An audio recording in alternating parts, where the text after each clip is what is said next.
I never thought betrayal could cut so deep. People often say that heartbreak feels like someone stabbing you in the chest. But I think it's worse when the knife comes from the people you trust the most. My name is Emily, and if you had met me a year ago, you would have seen a hopeful young woman who believed in love, loyalty, and family. But that version of me is long gone. What's left is someone who learned, the hard way, that sometimes the only way to deal with betrayal is to return the favor in a way no one sees coming. It all began so simply. I'd been dating Ryan for almost 4 years. We met during college. He was charming, witty, and the kind of man who could make you feel like the only person in the room. At first, I thought I was lucky to have found him. He was attentive, sending me sweet texts in the middle of the day, showing up with coffee during my late-night study sessions, and making big promises about our future together. And me. I believed every word. I imagined the house we would buy, the kids we would raise, the life we'd build together. My younger sister, Lily, was always around too. She and I had a complicated relationship, as many sisters do. She was 2 years younger than me, the kind of girl who lit up every room she walked into, where I was steady, responsible, and careful. She was spontaneous, carefree, and if I'm honest, a little reckless. Growing up, people compared us constantly. Emily is the responsible one. Lily is the fun one. I never resented her for it. Though sometimes, I wondered if she secretly enjoyed being seen as the star while I was the one in the shadows. But I trusted her. She was my sister. The first signs that something was wrong with Ryan came so subtly that I almost convinced myself I was imagining them. He started coming home late, making excuses about work deadlines. His phone, once carelessly left on the counter, was now glued to his hand, the screen always angled away from me. When I asked him about it, he brushed me off, saying I was overthinking things, and I believed him. One evening, I invited Lily over for dinner. She'd just moved back into town, and I thought it would be nice to catch up. Ryan seemed tense. That night, he barely looked at me, but when he looked at Lily, his whole demeanor changed. He laughed louder, leaned closer, his eyes lingering a little too long. I told myself I was imagining it, that I was being paranoid, but deep down, something inside me shifted. The real confirmation came 2 weeks later. Ryan told me he was working late, but I had a strange feeling in my gut I couldn't ignore. So, I decided to surprise him at his office with his favorite takeout. I'll never forget the moment I walked into that parking lot and saw his car there. But not alone. Lily's car was parked right beside his. I froze, my heart pounding so hard I thought I might faint. My brain screamed at me to turn around, to go home, to pretend I never saw it. But my feet moved on their own, carrying me toward the building. The office lights were dim, most people gone for the night. I walked slowly, quietly, and when I reached Ryan's door, it was slightly ajar. I pushed it open just enough to see. There they were, my boyfriend, my sister. Together, the world tilted beneath me.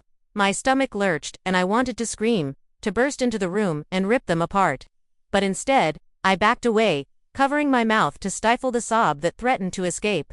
I stumbled out of the building, into the night, my vision blurry with tears. That night, I sat in my car for hours, replaying what I'd seen over and over. I couldn't wrap my head around it. Ryan, the man I loved, the man I thought I would marry, and Lily, my own sister, betraying me in the cruelest way possible. The next morning, I confronted Ryan. I didn't tell him I had seen them, I just asked if there was something he wanted to tell me. He looked me straight in the eyes and lied, said I was imagining things, said I was insecure, and that's when something inside me broke. If he had confessed, if Lily had come clean, maybe I could have, I don't know, done something else, but the lies, the gaslighting, the betrayal from both of them.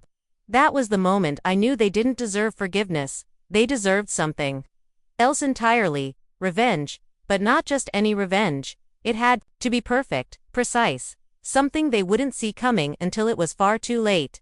Over the next few weeks, I became someone new. To them, I played the role of the clueless girlfriend and the supportive sister. I smiled, I laughed, I asked Lily to hang out more often. I even told Ryan I was sorry for being paranoid. They thought they had me fooled. But behind the mask, I was planning. I began gathering information. Ryan had always been reckless with money, and Lily wasn't exactly known for her responsibility either.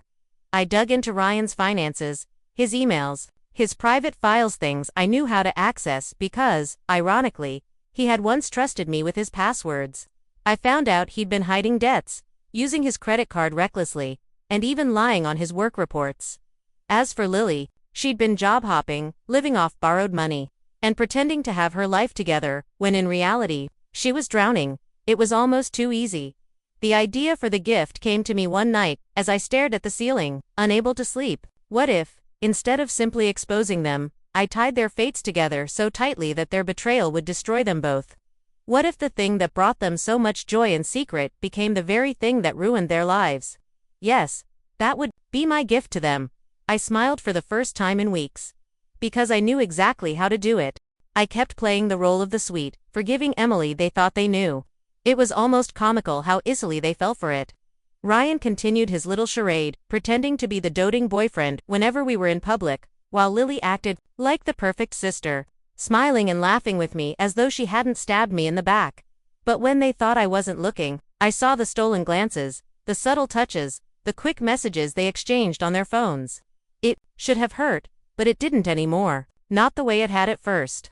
Now, every secret kiss, every lie, every little betrayal they committed in front of me only fueled the fire in my veins. Because I knew something they didn't. Their time was running out. The first step of my plan was to make sure they trusted me completely. I needed them to believe I was blind. That meant swallowing my pride and pretending to be happy. I started cooking Ryan's favorite meals again, making excuses for his late nights, and laughing at his bad jokes.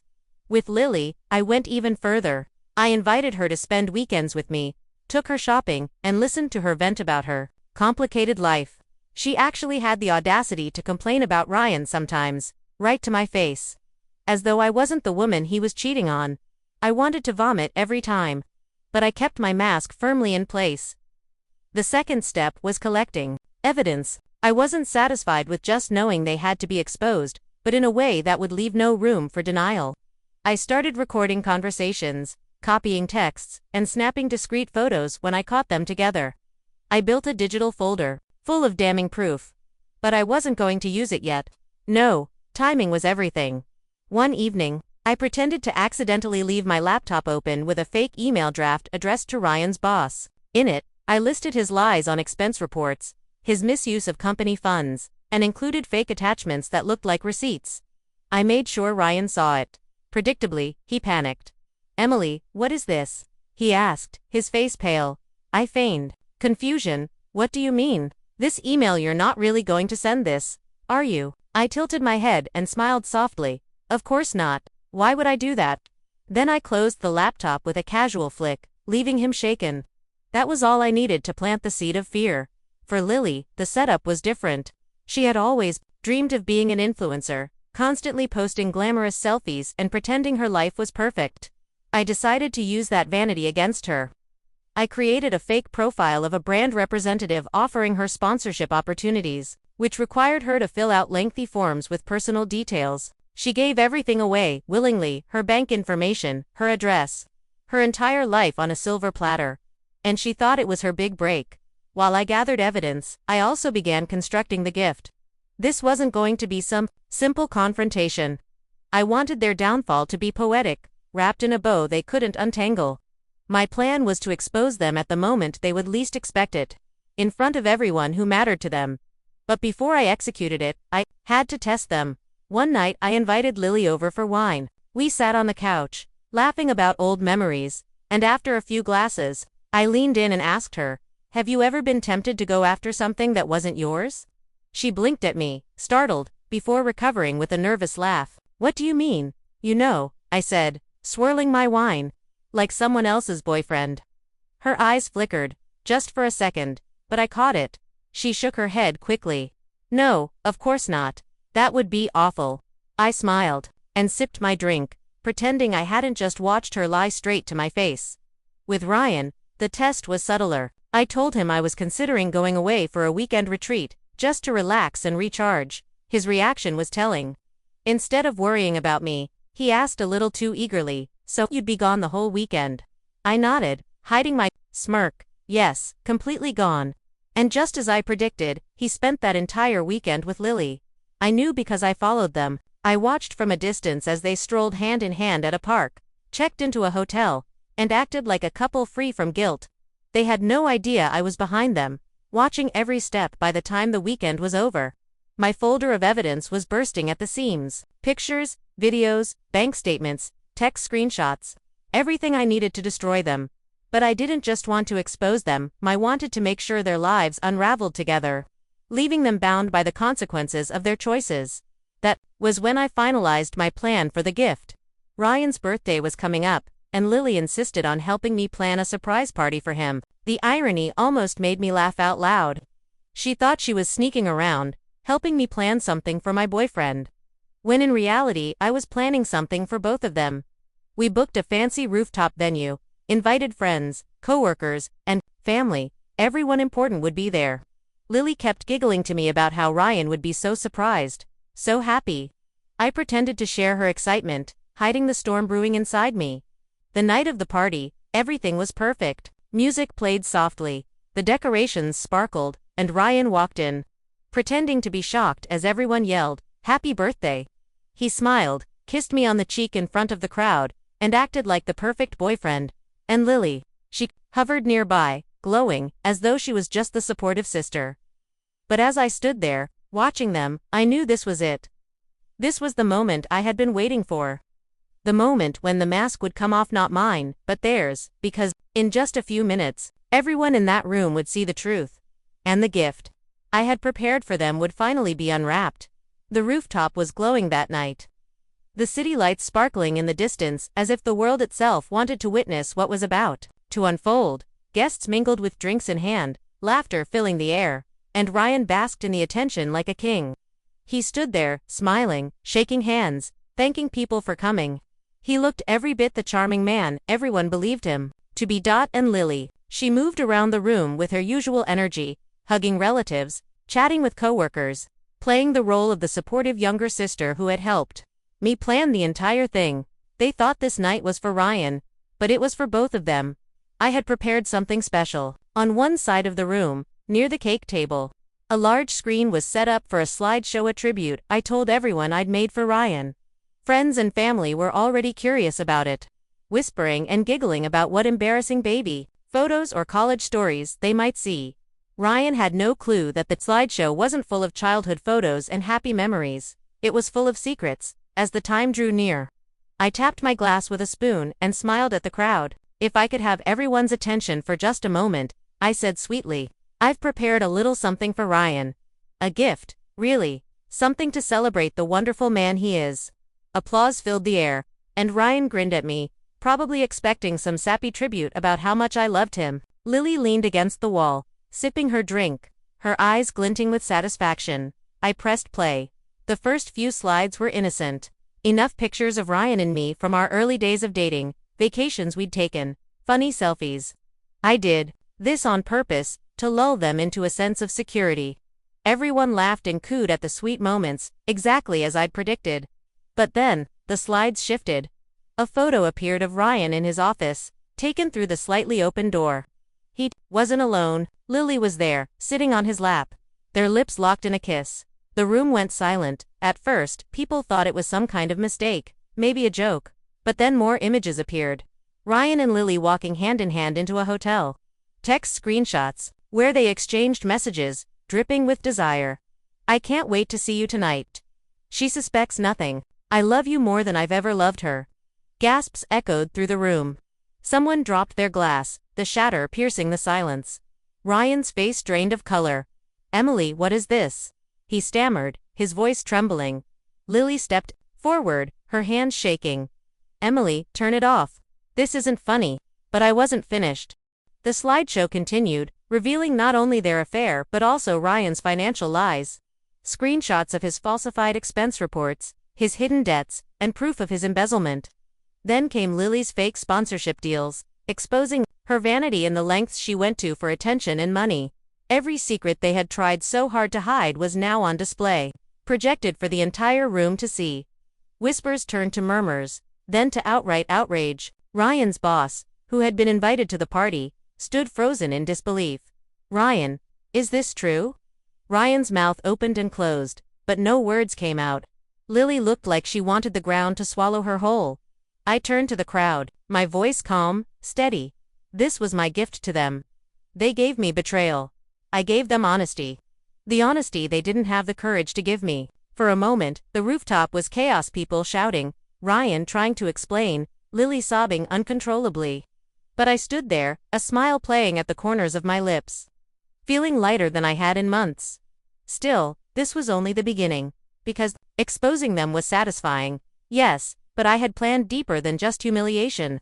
I wanted their lives to unravel permanently.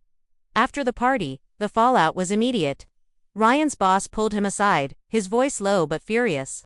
We'll discuss this at the office on Monday. You'd better have an explanation. But there was no explanation good enough for the evidence I had laid bare. Family members turned on Lily, especially my parents. My mother looked at her with tears in her eyes.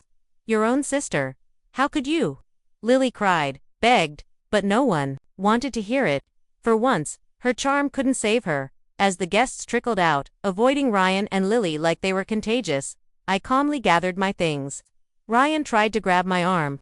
Emily, please, we can fix this. I'll explain everything. I pulled away sharply, looking him dead in the eyes. You don't fix betrayal, Ryan. You just live with the consequences. And with that, I walked out, leaving them both standing in the ruins of their own choices. But my plan wasn't finished. The next morning, I sent Ryan's company the full folder of evidence, not just the pieces I had shown at the party. By the afternoon, he was fired. His reputation, once polished and respectable, was in shambles. No company in the industry would touch him now. As for Lily, I uploaded her scam forms online, exposing how gullible and dishonest she had been. It spread quickly. Friends, acquaintances, even strangers mocked her. Sponsorships she had once dreamed of vanished overnight. But I had saved the cruelest twist for last. Weeks before the party, I had used Ryan's and Lily's information to tie their financial messes together. I set up a joint credit account under both of their names, linking Ryan's debt to Lily's reckless spending. They were legally bound now, drowning in a sea of financial disaster, and there was no easy escape. They wanted each other so badly. Fine. Let them suffer together. Meanwhile, I thrived. Freed from their betrayal, I rebuilt my life, slowly but surely.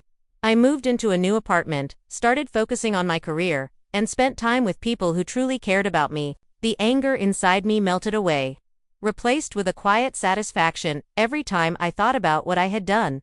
Because I hadn't just gotten revenge, I had delivered justice, and the best part, they gave me the perfect excuse. All I did was give them a gift wrapped in their own lies, their own choices, their own downfall. Ryan and Lily thought they could destroy me. Instead, I destroyed them without ever laying a finger on either of them. And I'll be honest, it was beautiful. The days following the party felt like stepping into a new world. For the first time in months, I woke up without that gnawing pain in my chest.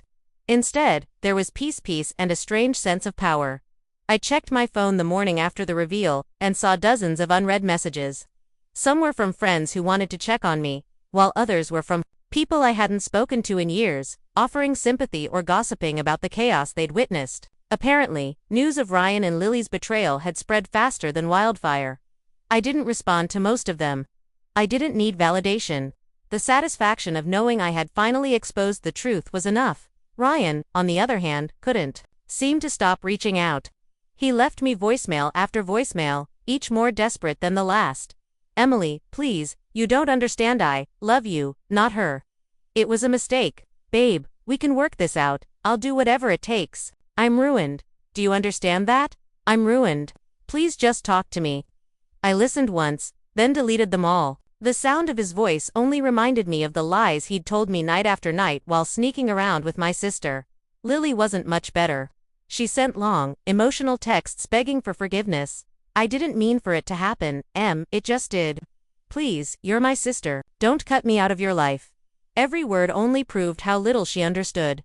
She thought this was about a mistake. But it wasn't just about sex or stolen kisses.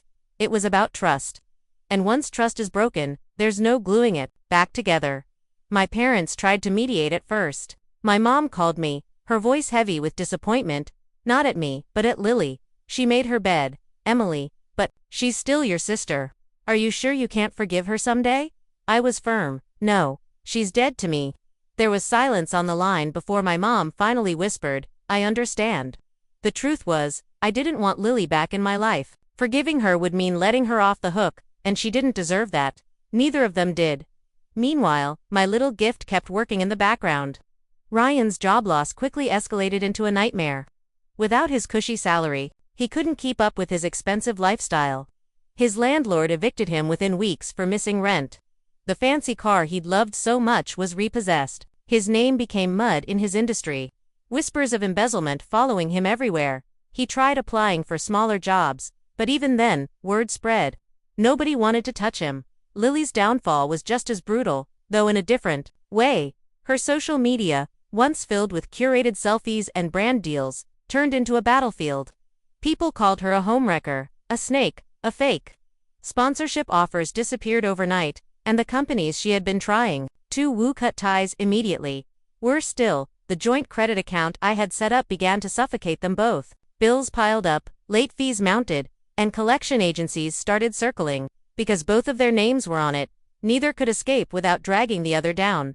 The two of them had betrayed me together. Now, they were chained to each other in disaster.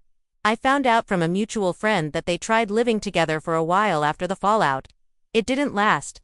Constant arguments about money, blame, and bitterness tore them apart within months. Ryan accused Lily of ruining his career, while Lily blamed Ryan for dragging her into financial hell. They screamed, they fought, and eventually they broke. It was poetic justice. As for me, I was thriving.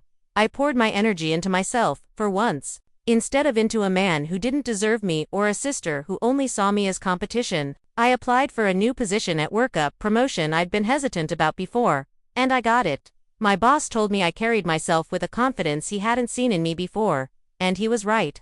I did feel different, stronger, smarter, unshakable. I also started spending more time with people who genuinely cared about me. Friends who stood by me during the chaos, colleagues who admired how gracefully I handled the fallout. Slowly, my circle of support grew tighter, filled only with those who deserved to be in it. But I wasn't done with Ryan and Lily, not completely. One night, months later, I received a message from Ryan. It was short, almost pitiful. I lost everything. Are you happy now? I stared at the screen for a long time before typing back just 2 words. Very happy. I never heard from him again. Lily, however, kept trying.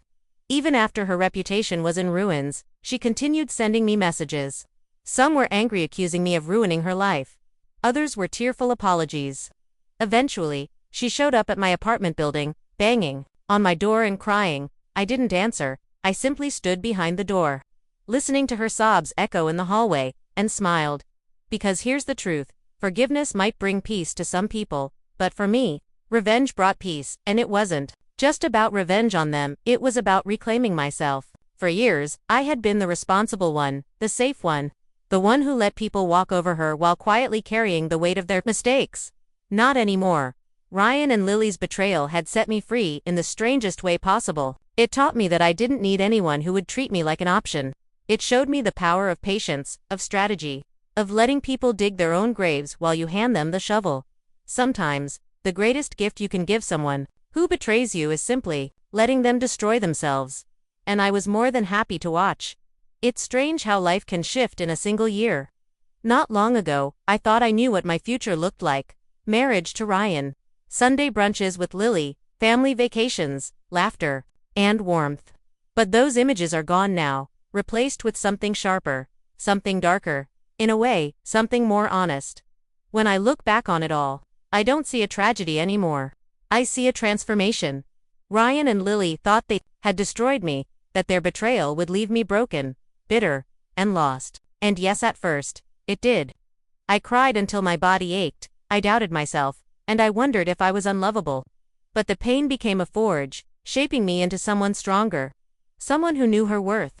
Someone who could take betrayal and turn it into fire. I never set out to ruin their lives for the sake of cruelty. My gift wasn't just revenge, it was truth. They had been living in lies, hiding behind masks, and I simply ripped those masks away. What followed wasn't my doing. It was theirs.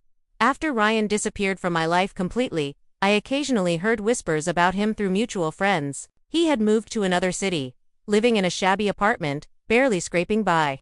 No job in his field would take him, so he bounced between odd jobs, his pride long since crushed. The man who once thought he could have it all had been reduced to nothing more than a cautionary tale. And Lily, my sister who once loved the spotlight, was living in the shadows. Her social media accounts were abandoned, her friendships gone. She had tried, desperately, to rebuild her image, but the internet never forgets. Every time she posted, comments flooded in, reminding the world of who she really was. Eventually, she gave up, retreating into silence. I don't know if Ryan and Lily still see each other. I doubt it. From what I gathered, their relationship dissolved under the weight of their failures.